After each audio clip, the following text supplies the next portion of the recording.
মুনাজাত সাহেব, আরেকটা বিষয়, দেশে এবং বিদেশে যারা আপনার এই ধরনের হাঁসের খামার করতে চায়, তারা যদি হাঁস কীভাবে পালন করতে হয় সেই বিষয়ে যদি প্রশিক্ষণ নিতে চায়, আপনি কি এই বিষয়ে প্রশিক্ষণ দেবেন, তাদেরকে সাহায্য করবেন?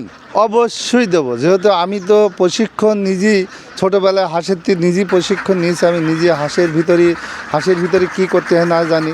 হাঁসের ব্যবস্থাপনাটাই সবচেয়ে বড় জিনিস।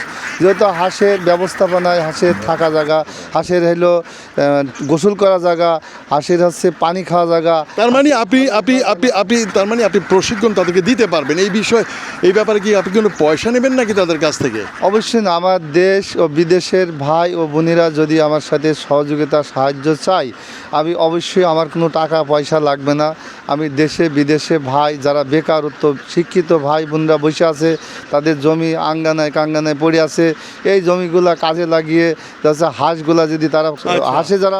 আপনার ফোন নাম্বারটা কি একটু ধীরে ধীরে বলবেন? আপনার ফোন নাম্বার, কেউ আপনাকে কন্ট্যাক্ট করতে চায়? অবশ্যই আমার নাম্বার 01711248257, 01979248257। গুড মর্নিং প্রিয় বন্ধুরা, গুড মর্নিং। আমি বনি আমিন। আমি আছি চুয়াডাঙ্গার বালাইপুর অথবা ভালাইপুর।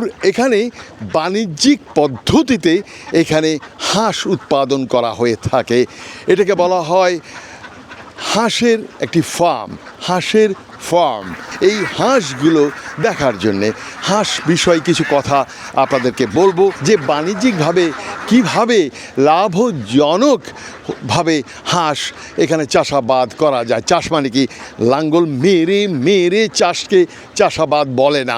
ফার্মিং, চাষ, সেটা গরুর চাষও হতে পারে, হাঁসের চাষও হতে পারে। আর একটা বিষয় এখানে আপনি দেখতে পাবেন যে হাঁস ঠিক নিয়ম যখন হয় তখন খাওয়ার জন্য বের হয়ে আসে। আর আমার পেছনে যে ঘরটা দেখতে পাচ্ছেন, একটা দৌচালা, একটা বিরাট একটা দৌচালা ঘর। এই দৌচালা ঘরের ভেতরে হাজার হাজার হাঁস তারা থাকে।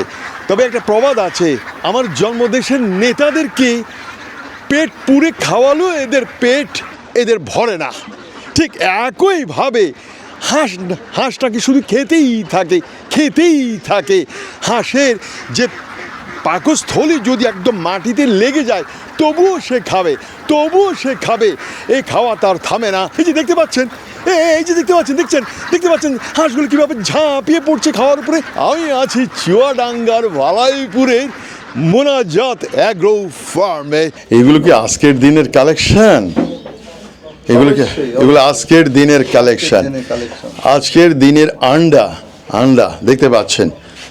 বাহ, অনেক ডিম হয়েছে।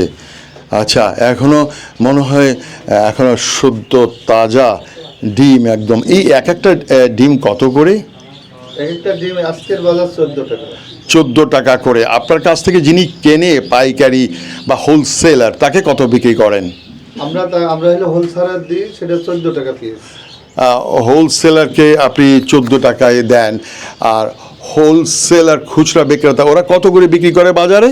ওদের ইচ্ছা মতো বিক্রি করে, যেহেতু তারা 15 টাকা বেচে বা হলো 16 টাকা বেচে। রাইট। আর ডিমে কোনো পচন বা খারাপ দিক আছে কি? যেমন আপনার ডিমটা খারাপ পড়ে গেল, তো সেটা কি অবস্থা হবে? এটা আমার হলো দেশি হাঁসের ডিম, যদু খাকি ক্যাম্বল জাত উন্মুক্ত হিসাবে হাঁস চড়ে বা আমি শামুক খাওয়াই। এই হাঁসের ডিম যারা খাবে, একবার খেলে লাল কুসুমের ডিম, এই ডিম কিন্তু বাংলাদেশে শুধু আমি তৈরি করি। লাল কুসুমের ডিম আপনি করেন। এই হাঁসগুলো কোন প্রজাতির, মানে কোন দেশের? এগুলো কি অস্ট্রেলিয়ান হাঁস? এটা হলো খাকি ক্যাম্বল জাত, হলো ভারতের একটা সুন্দর একটা জাত।